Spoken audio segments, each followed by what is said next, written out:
Welcome, everyone. It's always a delight to be involved in anything Jill does. Just an incredible energy and the creativity of people she brings together. So I'm going to put my cell phone out here just to time myself, because I promised Shri I'd be 5 minutes or less. So what I'm going to do is I'm just going to try and frame the conversation we're going to have today. And I thought I'd start by introducing how I've come to this sector and to this conversation. So I'm a founder of the Cooley office in San Diego about 20 years ago, and I'd like to think from Shri's perspective that Cooley is the McKinsey of new economy law firms. Essentially, we have been on the cutting edge of venture-backed companies since the inception of the Valley. We now are occupying every technology center throughout the country with offices in London and Shanghai.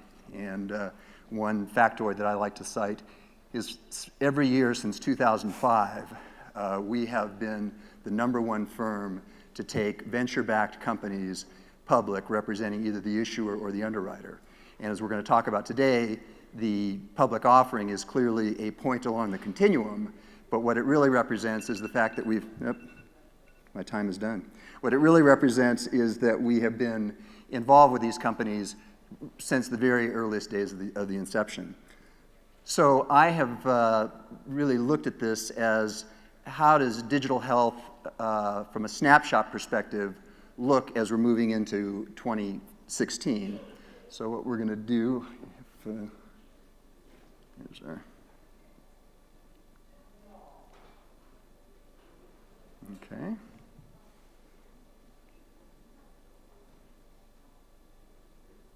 There we go.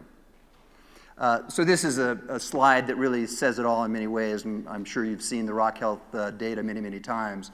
But what we have seen is the 2015 numbers essentially marked the same as 2014, which is about $4 billion has gone into the sector in venture investment over the last 12 months. At the bottom, we highlight 4 of the companies that are notable because they raised more than $100 million per round. So what this really tells you is that the size of the financings are becoming immense, and Casper will certainly talk to us a little bit more about that. 3 of the companies were all funding of existing companies, and then one company, Helix, which I had the privilege of being involved with, is a new company that was essentially a spin of technology from Illumina into a new company for consumer-facing applications in the genomics field, funded by Warburg Pincus, Sutter Hill, and others. So it also goes to show the spectrum with which the digital health arena currently is operating. So everything from very far-reaching genomics to consumer health and wellness sensors such as Fitbit and others. So just 2 other quick slides. It's a busy slide, but it really, what it's intended to show is if you step back and just to even take the $8 billion that was invested over the last 2 years, where has that investment centered? It's really centered in companies that I would call classes. There's the class of companies that have raised $50 million or more in venture funding. And we'll talk a little bit about some of the sectors that money where it has gone. Then there's another group that have raised $100 million or more, and most of those companies have raised it in multiple rounds over time, but as I showed on the preceding slide, there now are examples of companies that are raising north of $100 million in a single round. The most interesting part of this slide, I think, are the 2 boxes talking about exits. So on the acquisition slide, we have probably doubled the number of companies on that slide from where we were last year at this time. And so that is clearly an indication that there are acquirers, and some of the acquirers are ones that you wouldn't necessarily be thinking about. Some are healthcare systems, some are IBM and groups like that, and then the more traditional technology builders. And then on the IPO side, the IPO markets have been supporting these companies as well. And we'll talk a little bit later, but Fitbit, probably one of the most recent examples in 2015 that is still carrying a market cap of around $6 billion. So let me go to our final slide here that really is going to frame the conversation, then we'll turn it over to Shri. So what we've tried to do in this slide is really give you some reference point for the conversation we're going to have together. Across the top, we've asked some of the business case questions that we think are fundamental across all sectors. So what are either the barriers or accelerants to the tipping point in these various sectors? Second, who are the groups that are underwriting this transformation and why? So you clearly have the venture capital sector, but we now also have the acquiring company sector as well as the public investor. So that's where the funding is coming from. And then finally, what is the scale and pace of consumer-centric digital disruption? So very much a focus on the consumer. So then going down the left-hand axis, we've tried to take 4 broad categories of companies. We've taken consumer health and wellness, and this is basic. I use Fitbit again as the example here. These are companies that are in the non-regulated space. They tend to be direct to consumer, and they're in one way or another around the fitness story. So if you look at the middle column, companies that have been acquired, so you see Under Armour, a traditional garment company that has been, just a rocket in many, many ways. They have acquired MyFitnessPal because they're trying to, and this is not new, they've been doing this now for some time, but they're really trying to find ways that the clothing sector can integrate some of these fitness tools, whether it's body metrics being measured and so on and so forth. But you see what would be a very traditional consumer brand making heavy investments in the digital health sector. Misfit, to me, is an example that's an interesting juxtaposition to Fitbit, and one of the things we're going to talk about is the extent to which the sector has become overcrowded in certain categories. So fitness sensors would be a good example, where there are a lot of companies in that space, just to look at the 3 here, Jawbone, Misfit, and Fitbit. So Sunny Vu, who's well known to this audience and an iconic entrepreneur, he started with the concept that the fitness tracker should be something that's invisible, something that's more like jewelry. And so he built a very successful company, but what he essentially did is he exited somewhat early, but nonetheless at a $250 million valuation, which was very healthy, very nice return for Casper and others. I had the privilege to be an investor in Sunny's deal as well. Spent a week with he and John Scully in Vietnam as we were just putting the company together. So that's an example of an early exit, and now Sunny is the CEO and CTO of their digital health division of Fossils. So you're taking a traditional watch company and bringing that set of capabilities into Fossil, and then Fitbit we'll talk more about. I'm going to sit down and we'll pick the rest of this up in the conversation, but I just wanted to give you thematically how we're going to approach it. The other categories: employee health and wellness, FDA regulated, and then telehealth is our example. So with that, let me turn it over to Sri, and let's have some fun. Thank you, Wain. So Wain's 5 minutes, I assume now, are the same way you do your billable hours. Exactly. Ouch.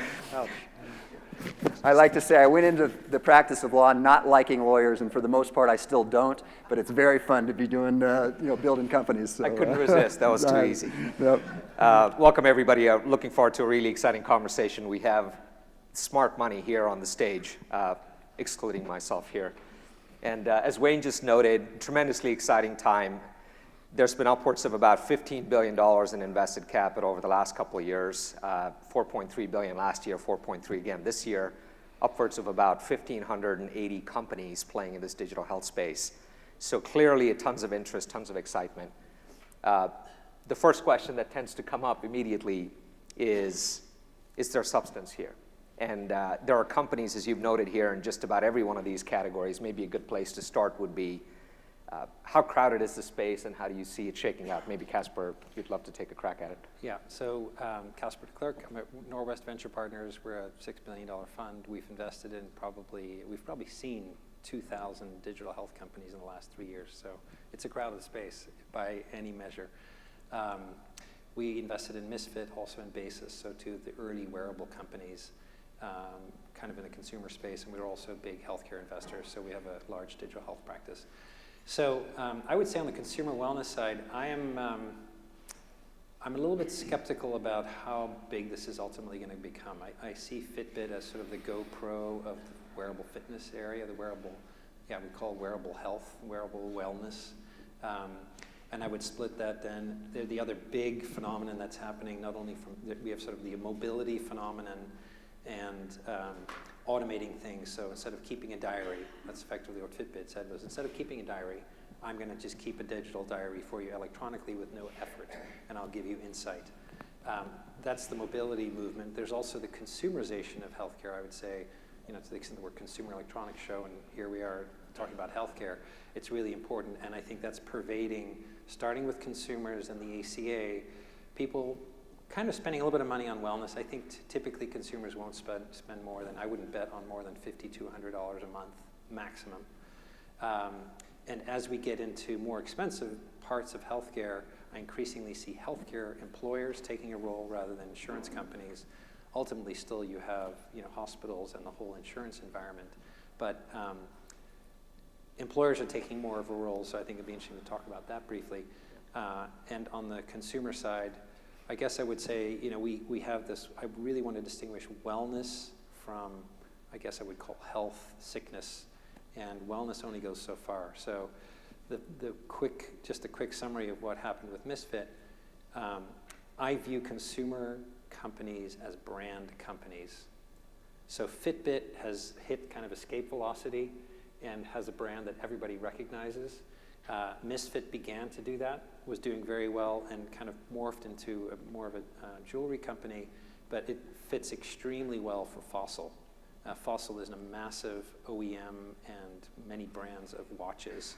And so as this electronics and mobility becomes integrated in everything and miniaturized, it's very logical for a Fossil to bring in some of the technologies from Misfit. So, and I think Jawbone is early days. They've been looking for escape velocity. They obviously went from speakers and things like that. They've had a bunch of stumbles on the wearable fitness side, the wearable health side, and so have not succeeded in developing yet a strong wearable health brand. So we'll see what happens. So Wain, perhaps you could elaborate on that a bit. The top 6 deals accounted for almost 17% of deal funding in 2015. There have been about 180 M&A deals, $9 billion, equivalent shifting hands. Is this a space where consolidation will continue, and is it too early to pick winners, or how much of a runway do you see here? Sure. No. Well, so I think first, as long as the companies are continuing to get the funding, that gives them fuel to either find the niches within a broader market where they can have an exit. And again, I think Misfit is a great example of that it was a tremendous result for investors, and but it's not operating at the scale of Fitbit. But what I think I would do in terms of your crowdedness is I look at the broad categories. So if you are looking at consumer health and wellness, it's really all about building a consumer brand and all of the challenges and issues that we know to get the attention in a very crowded space. I would say the next 2 blocks are companies that are willing to do what would be best cast as the heavy lifting to build a very serious company that's impacting the delivery and the outcomes in and around health and disease, as opposed to wellness on the first end of the continuum. And so those companies tend to require a greater depth of capital. They're moving into very complex healthcare systems. They're dealing with government regulations and the like. And so I think some of those companies are just going to run out of steam because of we watched it back in the early days of healthcare IT, are just going to run out of steam because they're not going to get a business model that's ultimately going to move them out of living on investor capital.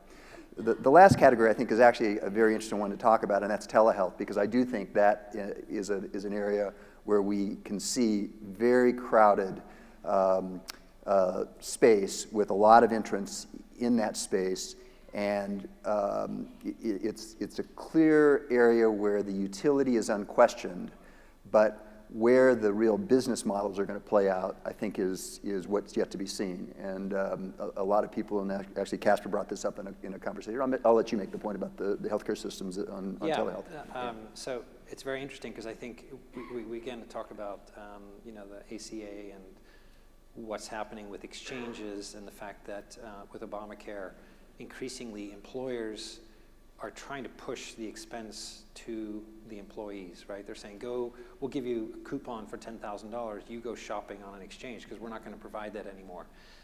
In that transition, though, suddenly you've got consumers saying, hey, it wasn't free, I've got to start shopping. So you get companies like Castlight that want to have price transparency. And I'd say that whole area of telehealth addresses the question that we're all in this Uber environment where it's easy access. Healthcare is incredibly frustrating. It's hard to access, it's hard to understand, it's hard to price. So what we see as the sort of incumbent demand is intense for, why can't I go to Minute Clinic and get a $10 visit to get diagnosed for the flu or whatever it is, $40, or get vaccinated and so forth.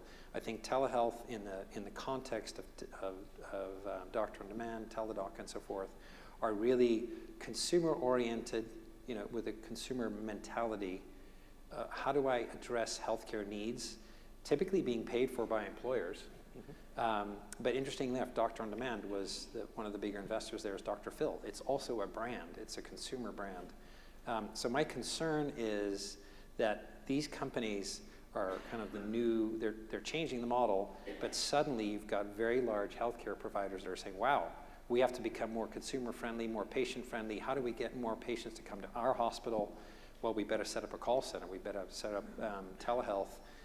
Folks like Stanford, Kaiser, everybody's starting to do telehealth. So I'm a bit concerned about the sustainability of all these kind of consumer-oriented telehealth companies when every local hospital is going to want to do the same, or at least the bigger healthcare systems that are very, think about Mayo Clinic or any one of the larger brands that we recognize. Why wouldn't I call them for my telehealth? Yeah.